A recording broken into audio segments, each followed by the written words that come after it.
Why is France so obsessed with Muslim women wearing the hijab? In the country's recent elections, right-wing candidate Marine Le Pen said if she came to power, she'd ban wearing the hijab in public spaces.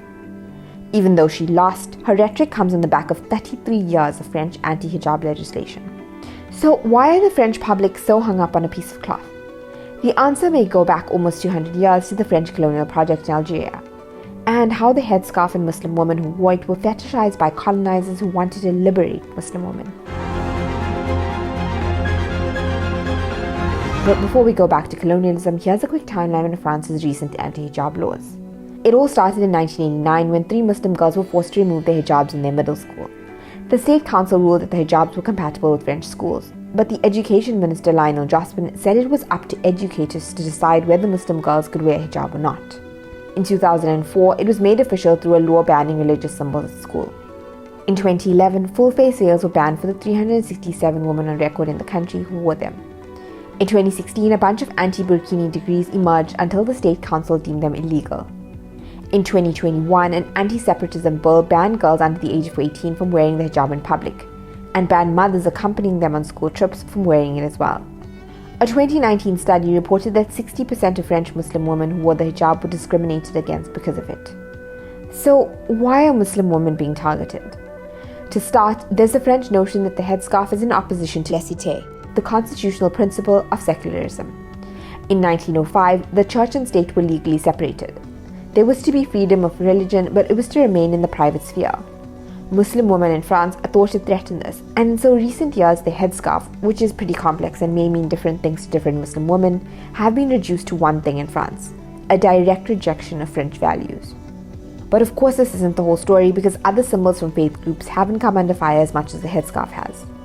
Much of the dominant discourse in France today centers around liberating Muslim women from the oppressive tools used to silence them.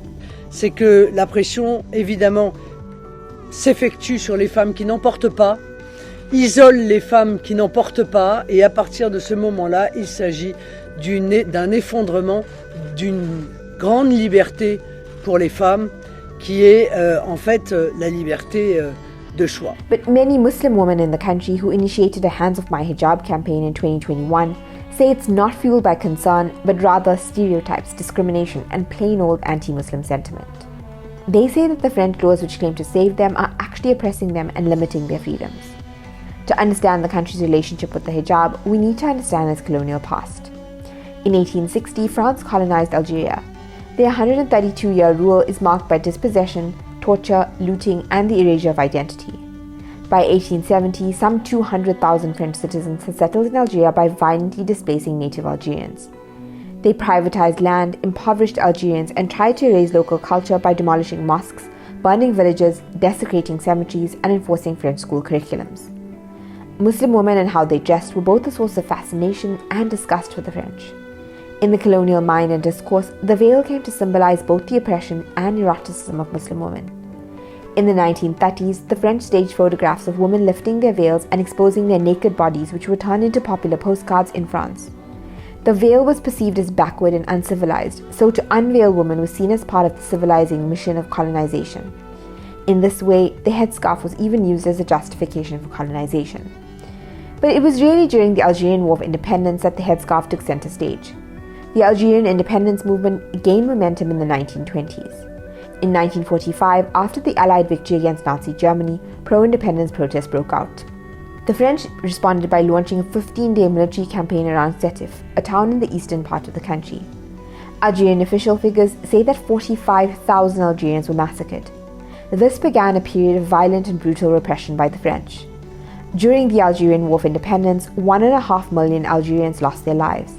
The French believed that to win, they needed to engage in psychological warfare and alter and change the identity of revolutionary Algerians.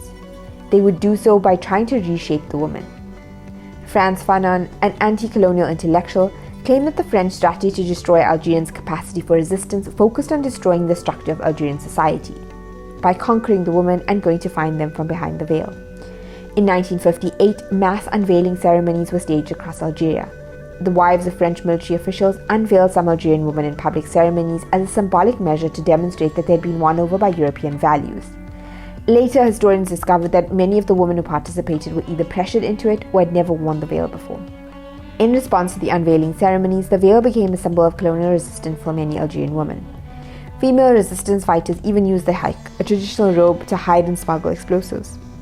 In 1960, Marc Ranger, an official regimental photographer, was ordered to take identity photos of 2,000 men and women in Port-au-Prince, a village 120 kilometers from Algiers. The women were forced to remove their veils for the cameras.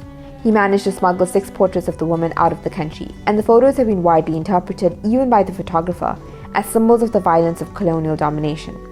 During the war, French soldiers also used a campaign of widespread rape and torture against Algerian women. Raphael Branche, a French historian, claims that the rape was usually a collective act used as an expression of power, humiliation and revenge against Muslim Algerian society and its values of female honor. Algerian men were often forced to watch. Some French soldiers also took trophy photos, usually of a naked woman standing between 2 soldiers. Algeria finally won its independence in 1962 and the French left. During and after the colonization of Algeria, many Algerians and other North Africans who were part of the French colonial enterprise immigrated to France, bringing Islam and the headscarf with them. Are the French politicians who are trying to control what Muslim women wear still stuck on their own colonial fantasies of the hijab?